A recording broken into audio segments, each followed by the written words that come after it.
오늘 말씀 제가 봉독해 올리도록 하겠습니다. 누가복음서 2장 1절부터 7절까지 말씀입니다. 제가 봉독하겠습니다.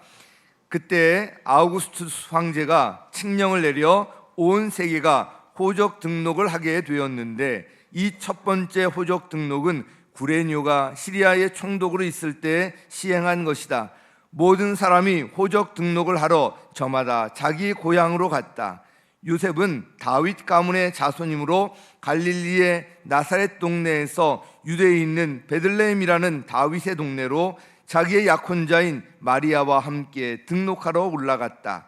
그때 마리아는 임신 중이었는데 그들이 거기에 머물러 있는 동안에 마리아가 해산할 날이 되었다. 마리아가 첫 아들을 낳아서 포대기에 싸서 구유에 눕혀 두었다. 여관에는 그들이 들어갈 방이 없었기 때문이다. 아멘. 다시 한번 인사하도록 하겠습니다. 메리 크리스마스. 메리 크리스마스. 네, 감사합니다. 네, 우리 지난 이제 12월 13일에 저녁에 특별한 시간을 가졌는데, 이 신사동에 있는 신사역에 있는 메가박스 브로드웨이 그 영화관에서 가장 큰 제1관을 우리한테 대여해 줘가지고 거기서 우리 성도님들과 함께 저니 투 베들레헴 이 영화를 함께 보았습니다. 78명이 함께 이제 보았는데, 아마 이제 시간이 안 돼서 잘 참석하지 못한 분들도 계셨겠지만 참 함께 우리 성도님들과 보았다는 그런 것 때문에도 참 의미가 있었던 시간이었습니다. 그 영화가 이제 성경을 기초로 한 것이지만 작가의 이런 상상력을 동원하여서 재미라는 요소, 거기 아주 재미있게 이제 천사들도 등장하고 하는데, 또 이 극적인 요소, 마음 졸이는 그런 조마조마한 특히 이제 베들레헴에 들어가는 그런 과정들, 그래서 웃음과 함께 손에 땀을 쥐게 하는 그런 장면들도 있었습니다. 뮤지컬 영화라는 그런 특징을 갖고 있으면서도 이 스토리의 흐름이 잘 짜여진 그런 영화라는 느낌이 든 좋은 영화였습니다. 재미와 이 뮤지컬적 요소에 몰입하여서 이 영화의 핵심을 놓치면 안 됩니다. 그리고 우리가 늘 영화 볼 때 모세 무슨 십계라든지 또 예수님의 그 십자가 사건이라든지 이런 아주 큰 그런 무거운 그런 주제를 가지고 하는 것과 달리, 이 저니 투 베들레헴은 예수님께서 베들레헴에서 탄생하는 거기까지 어떻게 보면 아주 기쁘고 축제 분위기로, 가벼운 분위기로 이렇게 영화가 구성되어 있었습니다. 그런데 그 핵심은 뭐냐면, 그 제목에서도 나와 있지만 저니 투 베들레헴, 베들레헴까지의 그런 여정, 자, 예수님의 베들레헴 탄생, 여기까지가 핵심입니다. 그 이후에 뭐 십자가라든지 그런 거는 그 이후의 이야기고, 예수님께서 일단 이 땅에 이 베들레헴 땅에 탄생하신 거기까지가 핵심 요소였습니다. 여러 가지 방해가 있었지만 마침내 베들레헴에 도착하여서 예수님의 탄생과 함께 불려진 고요한 밤, 거룩한 밤, 오 홀리 나잇, 오 거룩한 밤, 이 찬양이 울릴 때 마침내 예수님께서 이제 탄생하시는 그 장면에서 참 눈물이 나왔습니다. 하나님의 아들이 이 땅에 사람으로 태어나셨다는 이런 감동도 컸지만 그 탄생하신 곳이 베들레헴이었다는 것, 또 베들레헴까지의 그 여정을 쫓아가면서 마침내 이 베들레헴에서 탄생하시는 장면에서 더욱 감동이 되었습니다. 저니 투 베들레헴 이 영화의 초점은 바로 이 예수님의 베들레헴 탄생에 관한 것입니다. 여기에 성경에 나오지 않는 그런 작가적인 상상력을 동원하여서 정말 극적으로 이 이야기를 구성하고, 그래서 참 아주 의미 있는 그런 이제 시간이었습니다. 오늘 본문을 통해서 다시 한번 예수님의 베들레헴 탄생에 관한 그 의미를 살펴보고요, 성탄의 의미를 다시 한번 되새겨 보려고 합니다. 자, 우리 첫 번째로 하나님은 약속하신 말씀을 반드시 이루신다는 것입니다. 같이 읽습니다. 시작. 네, 우리 1절과 2절 말씀 함께 읽습니다. 시작.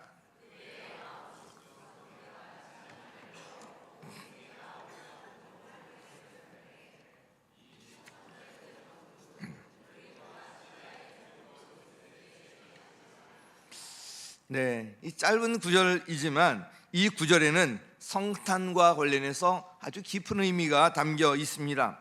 당시 로마가 세계를 지배하고 있었습니다. 로마의 초대 황제인 아우구스투스 황제의 칙령에 따라서 온 세계에 바로 이 호적 등록을 하게 되었습니다. 이제 그 황제가 되면 세금 징수가 굉장히 중요한 일이었기 때문에 황제가 되어서 세금 징수를 위해서 이게 가장 큰 목적이었겠죠. 그 인구 조사를 할 필요가 있었기 때문에 호적을 등록하게 했던 것입니다. 모든 사람이 호적 등록을 하러 저마다 자기 고향으로 갔습니다. 특히 유대인들은 자신의 출신을 중시했습니다. 우리나라 사람들도 호적을 굉장히 중요했잖아요. 지금은 이제 그 서류 호적을 등본 이런 걸 잘 내지 않지만 얼마 전까지도 호적 등본이 굉장히 중요했습니다. 유대인들도 마찬가지였습니다. 족보가 잘 되어 있었고 호적 등록도 역시 자신의 고향으로 가서 해야 했는데 요셉도 자신의 출신지로 가서 호적 등록을 하게 되었습니다. 이 내용이 4절 5절에 나오는데 함께 읽겠습니다. 시작. 동네에서 있는 베들레헴이라는 다윗의 동네로 자기의 약혼자인 마리아와 함께 등록하러 올라갔다. 그때 마리아는 임신 중이었는데 요셉은 이 다윗 가문 출신, 예수님이 바로 다윗의 후손으로 오신다고 예언되어 있잖아요. 그래서 이 베들레헴으로 가야만 했습니다. 당시 살고 있던 나사렛은 이 팔레스타인 지방의 이스라엘의 북부 지방이 있습니다. 북부에서 이 베들레헴은 남부, 우리나라처럼 북부, 중부, 남부로 이렇게 되어 있다고 생명의 삶에서 말씀드리는데 이 나사렛은 북부 갈릴리 지역에 있는 동네고요. 이 베들레헴은 남부인 유대 지역에 있는 그런 동네였습니다. 이 나사렛에서 이 베들레헴까지 이제 와야만 했던 것입니다. 직선 거리로만도 약 170km 정도 되는 먼 거리입니다. 당시 교통수단을 생각했을 때, 또 만삭인 마리아를 생각했을 때 아마 최소한 10일은 걸리는 거리였을 것입니다. 요셉은 자신의 약혼자인 마리아와 함께 호적 등록하러 갔다고 기록하고 있는데요. 그때 마리아는 임신 중이었습니다. 당시 약혼은 법적으로는 합법적인 부부로 인정되어 있었지만 같이 사는 것은 혼인잔치 후에 가능했습니다. 그런데 혼인잔치 이전에 이미 성령으로 잉태되었기 때문에 사실 이 요셉이 마리아를 아내로 받아들이는 것 참 쉽지 않은 일이었을 것입니다. 그런 이제 장면들이 저니 투 베들레헴에도 잘 그려져 있는데요. 그러나 이제 하나님의 섭리 가운데 요셉이 마리아를 아내로 맞아들이고요. 이제 만삭이 되었을 때 그 마리아를 데리고 호적 등록하러 이제 베들레헴으로 갔던 것입니다. 이제 6절 말씀 같이 읽도록 하겠습니다. 같이 시작. 그들이 거기에 머물러 있는 동안에 마리아가 해산할 날이 되었다. 이 베들레헴은 아주 작은 그런 마을인데요. 호적 등록을 위해서 많은 사람들이 몰려들었기 때문에 아마 이 등록에 또 여러 날이 걸렸을 것입니다. 마리아는 거기에 머물러 있는 동안에 그의 아들을 낳아서 포대기에 싸서 구유에 눕혀두었다고 기록하고 있습니다. 여관에 들어갈 방이 없었기 때문이라고 기록하고 있습니다. 구유는 가축에게 먹이를 담아주는 통, 큰 그릇을 의미합니다. 예수님이 태어나서 누우셨던 곳, 그곳은 침대가 아니었습니다. 화려한 그런 병원이 아니었고요. 짐승의 먹이통, 그냥 구유였습니다. 이 영화에서 보면 이 베들레헴에 들어가서 예수님께서 탄생하기까지 그 아주 여러 가지 방해를 뚫고 탄생하게 되는 그 과정이 극적으로 그려져 있습니다. 저니 투 베들레헴의 영화의 핵심은 바로 이 예수님의 베들레헴 탄생에 관한 거예요. 예수님께서 베들레헴에 탄생하는 거기까지의 그런 과정들을 그리고 있는 것입니다. 예수님께서 이 베들레헴에서 탄생하시는 것이 아주 중요한 의미가 있습니다. 사실 예수님께서 베들레헴에서 탄생하실 것, 확률적으로 따지면 이 0에 가깝습니다. 제로에 가깝습니다. 왜냐하면 그 부모님인 요셉과 마리아가 살고 있는 곳은 베들레헴에서 멀리 떨어진 나사렛이었는데요, 당시 보통 사람도 걸어서 일주일은 좋게 걸리는 거리였습니다. 그런데 만삭의 몸을 이끌고 베들레헴까지 가서 아기를 낳을 이유는 없었던 것입니다. 무슨 원정 출산할 이유도 없고요. 로마 초대 황제인 이 아우구스투스가 인구 조사를 하도록 했고요. 아마도 기한에 쫓기고 있었던 것 같습니다. 그래서 요셉은 만삭의 몸인 마리아를 데리고 베들레헴까지 갈 수밖에 없었던 것 같습니다. 아우구스투스가 마침 초대 로마 황제가 된 것도 그렇고요, 호적 등록을 위한 칙령이 마침 내려진 것도 그렇고요, 그때 마침 마리아가 만삭이었던 것도 그렇고, 요셉이 굳이 마리아와 함께 그 시기에 호적 등록을 하러 간 것도 그렇고, 베들레헴에 머무르는 동안에 마침 예수님께서 태어나신 것도 그렇고요, 이 모든 것들이 다 신기하게 하나하나 맞아떨어졌기 때문에 예수님께서 베들레헴에서 탄생하셨던 것입니다. 확률적으로 보면 이 모든 것이 맞아떨어져서 예수님께서 베들레헴에서 탄생하실 확률은 제로에 가깝습니다. 그러나 이 일이 이렇게 된 것은 이미 이것이 성경에 예언되어 있는 일이었기 때문이었습니다. 즉 메시아의 베들레헴 탄생에 관한 것은 이미 구약 성경 미가서에 예언되어 있는데 그 예언대로 그대로 이루어진 거예요. 우리 미가 5장 2절 같이 읽겠습니다. 시작.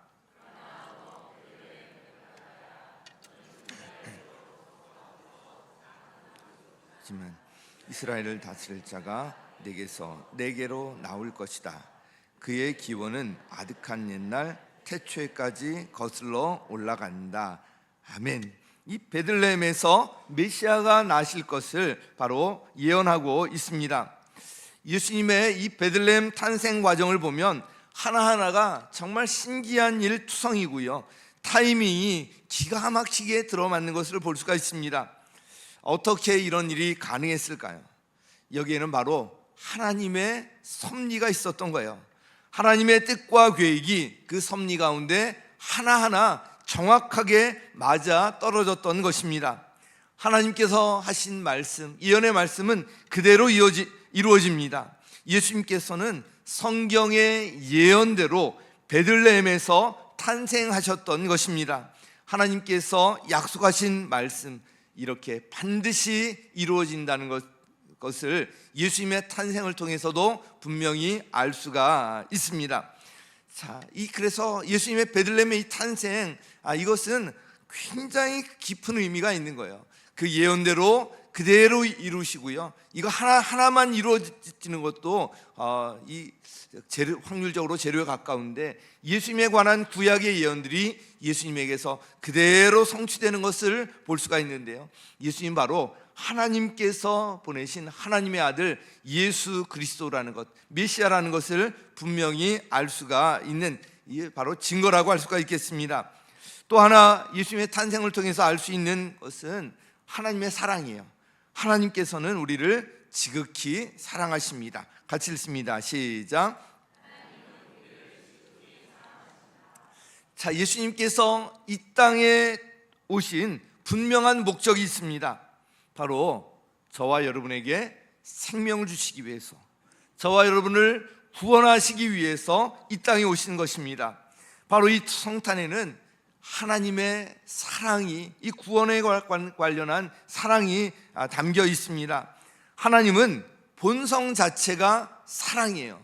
성부, 성자, 성령 하나님, 삼위일체 하나님께서, 삼위 하나님께서 사랑 안에서 하나 일체를 이루고 계신데, 그 안에 흐르고 있는 것이 사랑이고요, 삼위 하나님을 하나로 묶어주는 것이 이 사랑입니다. 사랑 안에서 하나가 되신 삼위일체 하나님은 본성 자체가 사랑이시기 때문에 우리를 사랑하지 않을 수가 없고요, 그 사랑 때문에 예수 그리스도를 이 땅에 보내주신 것입니다.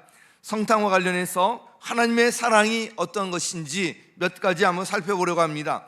그 첫 번째는, 그 사랑은 무조건적 사랑이에요. 우리 같이 읽습니다. 시작. 무조건적 사랑. 요한일서 4장 8절 같이 읽겠습니다. 시작.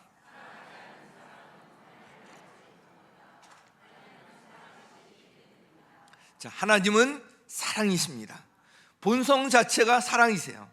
독생자 예수님을 이 땅에 보내신 것도, 십자가의 그 처참한 형벌을 우리 대신 받으신 것도, 저와 여러분을 구원하셔서 그 하나님의 자녀로 삼아주신 것도 바로 이 사랑에 근거합니다. 그리고 그 사랑은 무조건적 사랑이에요. 저와 여러분이 어떤 사랑받을 만한 자격이 있어서 사랑하는 것이 아니라 무조건적으로 사랑하신 것입니다. 우리가 어떤 사랑을 받을 만한 자격이 없지만 하나님께서는 저와 여러분을 있는 모습 그대로 무조건적으로 사랑하십니다. 우리가 좀 부족해도, 연약해도 괜찮습니다. 실패해도 괜찮습니다. 소위 이런 스펙이 없어도 괜찮습니다. 하나님께서는 저와 여러분을 있는 그대로 받아주시고요, 무조건적으로 사랑하십니다. 그래서 로마서 5장에 보면 그 사랑이 이렇게 표현되어 있습니다. 로마서 5장 8절 시작. 그리스도께서 우리를 위하여 죽으셨습니다. 이라여 하나님께서는 우리들에 대한 자기의 사랑을 실증하셨습니다. 우리가 막 의롭고 우리가 뭐 구원받을 만한 자격이 있는 것이 아니라, 우리가 아직 죄인이었을 때, 죄인인 우리를 위해서 예수님께서 십자가를 지셨다는 거예요. 예수님께서 지신 십자가는 하나님 사랑을 확증하는 사건이었습니다. 하나님의 무조건적인 사랑을 확실히 증명하는 그런 사건이었습니다. 그 하나님의 사랑은 무조건적 사랑이에요. 두 번째로 그 사랑은요, 희생적 사랑입니다. 같이요, 시작. 희생적 사랑. 요한일서 4장 9절 함께 읽습니다. 시작. 하나님의 사랑이 우리에게 이렇게 드러났으니 곧 하나님이 자기 외아들을 세상에 보내주셔서 우리로 하여금 그리 말미암아 살게 해주신 것입니다. 아멘. 자기 외아들을 세상에 보내주셔서, 여러분 자녀를 키워보신 분들은 아시겠지만 이 자녀에 대한 사랑, 이건 참 어떻게 표현할 수가 없습니다.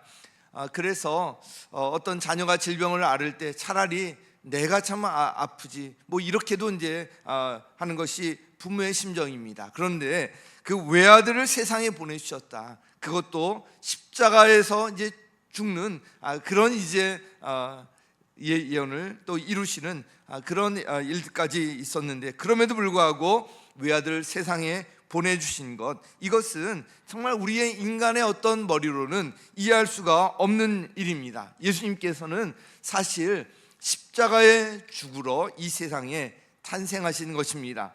예수님은 십자가에서 온갖 고통과 수치와 모욕을 당하시면서 처참하게 돌아가셨습니다. 그렇게 하신 것은 바로 우리를 살리기 위한 것이었습니다. 태어나서 처음 누우셨던 곳도 화려한 어떤 곳이 아니고 침대가 아니라 가축의 구유였습니다. 하나님의 사랑은 어떻게 평안할 수 없는 희생적 사랑이었습니다. 예수님의 이 땅에서 삶은 처음부터 끝까지 철저히 희생의 삶이었습니다. 그 희생의 사랑으로 우리가 생명을 얻었고요, 저와 여러분이 바로 이 자리에 있는 것입니다. 베드로전서 2장 24절 이와 관련해서 함께 읽습니다. 시작. 자기의 몸에 몸소 지시고서 나무에 달리셨습니다. 그것은 우리가 죄에는 죽고 의에는 살게 하시려는 것이었습니다. 그가 매를 맞아 상함으로 여러분이 나음을 얻었습니다. 아멘. 예수님 십자가에 달리신 것, 우리가 죄에는 죽고 의에는 살게 하시려는 것, 그가 매를 맞아 상함으로 저와 여러분이 뭘 얻었다고요? 나음을 얻었습니다. 나음을 얻었습니다. 이것이 바로 하나님의 사랑이에요. 그 희생적 사랑이 여기에 담겨 있습니다. 마지막 세 번째로 하나님의 사랑은 성육신적 사랑입니다. 같이 읽겠습니다. 시작. 성육신적 사랑. 자, 빌립보서 2장에 보면 이런 말씀이 나옵니다. 바로 예수님께서 하나님의 모습을 지니셨지만 하나님과 동등됨을 당연하게 생각하지 않으시고요, 오히려 자기를 비워서 종의 모습을 취하시고 사람과 같이 되셨다. 하나님의 이 사랑의 놀랍고 위대함은 그 사랑이 성육신의 사랑이기 때문에 그렇습니다. 하나님께서 친히 사람으로 오셨고요, 아기 예수로 태어나셨어요. 처음부터 사람으로 태어나셔서 이 땅에서 우리 가운데 함께 사셨던 것입니다. 그것도 태어나신 것도 짐승의 구유였습니다. 우리 7절 말씀 다시 우리 같이 읽겠습니다. 다시 시작. 마리아가 첫 아들을 낳아서 포대기에 싸서 구유에 눕혀 두었다. 여관에는 그들이 들어갈 방이 없었기 때문이다. 바로 처음 태어나서 눕혀 있었던 곳이 구유였습니다. 짐승의 먹이통이었어요. 예수님은 아기로, 그것도 구유에서 태어나시고요, 사람들 가운데서 함께 사셨습니다. 사람이 겪는 모든 것을 직접 겪으셨던 것입니다. 그래서 우리 주님께서는 우리의 모든 것을 아세요. 우리의 기쁨도 아시고요, 우리의 아픔이 무엇인지 아시고, 우리의 슬픔도 아시고, 우리의 연약함이 무엇인지도 다 아십니다. 그래서 때로는 우리를 위로하시고 격려하시고 또 훈련하시고 우리를 가장 좋은 길로 인도하시는 거예요. 우리를 너무나도 잘 아시기 때문에 그렇습니다. 그래서 히브리서 4장 15절에 이렇게 말씀합니다. 시작. 우리의 대제사장은 명하지 못하시는 분이 아닙니다. 그는 모든 점에서 우리와 마찬가지로 시험을 받으셨지만 죄는 없으십니다. 우리와 모든 점에서 같은 것을 겪으셨다는 거예요. 그러나 죄 없는 하나님의 아들이시라는 것을 말씀하고 있습니다. 우리가 믿는 그 하나님이 어떤 분이신가? 하나님께서는 우리에게 약속하신 것을 반드시 이루어 주시는 신실하신 하나님이십니다. 또한 하나님은 우리를 너무나도 사랑하십니다. 그 사랑은 무조건적 사랑이고요, 희생적 사랑이고요, 멀리 떨어져 있는 것이 아니라 우리와 함께 사신 성육신의 사랑입니다. 그리고 하나님께서 저와 여러분을 자녀로 삼아주셨습니다. 마지막 세 번째로 해서 우리는 하나님의 자녀라는 거예요. 같이 시작. 자, 요한복음 1장 12절 함께 읽습니다. 시작.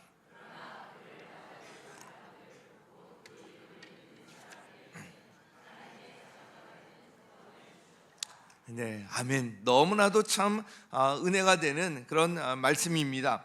하나님의 자녀가 되는 길을 분명하게 말씀하고 있습니다. 예수님을 영접하면 되는 거예요. 예수님을 맞아들이면 되는 거예요. 예수님을 믿으면 되는 거예요. 다 같은 말입니다. 다른 어떤 조건도 없고요, 하나님의 자녀가 되는 유일한 길은 우리를 위해서 이 땅에 오셔서 우리를 위해서 십자가를 지시고요, 우리를 위해서 부활하시고 우리를 위해서 다시 오실 그 예수님을 믿음으로 영접하는 것입니다. 자, 그럴 때 우리가 하나님의 자녀가 되는데요, 요한일서 3장 1절 우리 같이 한번 읽겠습니다. 시작. 아버지께서 우리에게 얼마나 큰 사랑을 베푸셨는지를 생각해 보십시오. 하나님께서 우리를 자기의 자녀라 일컬어 주셨으니 우리는 하나님의 자녀입니다. 아멘. 저와 여러분이 하나님의 누구라고요? 자녀예요. 자녀. 이것만 생각해도 너무나도 힘이 되는 말씀입니다.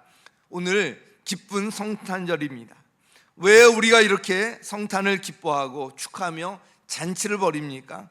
바로 하나님께서 약속하신 말씀대로 모든 것을 이루신 사건이기 때문에 그렇고요, 하나님의 아들이 이 땅에 오셔서 우리와 함께 사신 사건이기 때문에 그렇고요, 그 예수님을 통해서 하나님의 사랑을 확증해 주셨기 때문에 그렇습니다. 그리고 예수 그리스도 안에서 영원한 생명을 얻고요, 하나님의 자녀가 되는 길을 열어주셨기 때문입니다.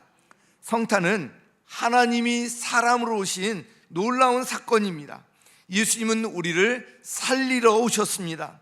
아무 죄 없는 분이 우리를 위해서 십자가를 지셨습니다. 그분의 희생으로 말미암아 저와 여러분이 영생을 얻게 되었습니다. 자, 이 모든 것의 이유는 한 가지예요. 바로 하나님의 무조건적인, 조건 없는 사랑 때문이었습니다. 마지막으로 말씀 한 구절 읽고 설교를 마치도록 하겠습니다. 로마서 8장 32절 우리 함께 읽겠습니다. 시작. 제가 읽겠습니다. 자기 아들을 아끼지 아니하시고 우리 모두를 위하여 내주신 분이 어찌 그 아들과 함께 모든 것을 우리에게 선물로 거저 주지 않으시겠습니까? 아멘. 이 방송실 잘못이 아니라 제 잘못이에요. 제가 다시 한번 읽어드릴게요. 자기 아들을 아끼지 않으시고 우리 모두를 위하여 내주신 분이 어찌 그 아들과 함께 모든 것을 우리에게 선물로 거저 주지 않으시겠습니까? 하나님께서 그 외아들을 우리에게 다 내어주셨잖아요. 그 하나님께서 저와 여러분에게 그 무엇이라도 거저 주지 않으시겠냐는 이런 말씀입니다. 사랑하는 여러분, 하나님께서는 우리를 위해서 독생자를 아낌없이 내어주시기까지 하셨습니다. 하나님은 저와 여러분을 그렇게도 사랑하십니다.